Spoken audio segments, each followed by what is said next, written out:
আমি এমন এক সময় পার করছি যেখানে না পারছি কাউকে কিছু বলতে, না পারছি ধৈর্য ধরে থাকতে।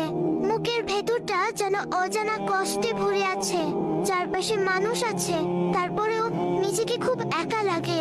হে আমার রব, আপনি তো আমার মনের সব কথা জানেন। আমি মুখে না বললেও আপনি আমার নীরব কান্না দেখেন। ইয়া আল্লাহ, এই দুনিয়াটা আর ভালো লাগে না। মনটা শুধু আপনার কাছেই আশ্রয় খুঁজে। হে আমার মালিক, যদি এই কষ্ট আমার জন্য পরীক্ষা হয় তাহলে আমাকে ধৈর্য দিন। আর যদি আমার অন্ততটা ভেঙে যায় তাহলে আমাকে আপনার কাছে টেনে নিন, কারণ আপনি ছাড়া আমার আর কোথাও শান্তি নেই। ইয়া আল্লাহ, আমি এমন এক সময় পার করছি যেখানে না পারছি কাউকে কিছু বলতে, না পারছি ধৈর্য ধরে থাকতে। মুখের ভেতরটা যেন অজানা কষ্টে ভরে আছে।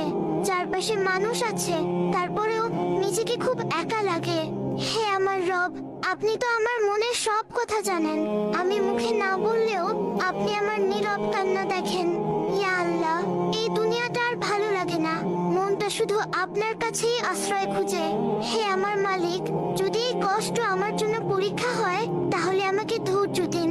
আর যদি আমার অন্ততটা ভেঙে যায় তাহলে আমাকে আপনার কাছে টেনে নিন, কারণ আপনি ছাড়া আমার আর কোথাও শান্তি নেই।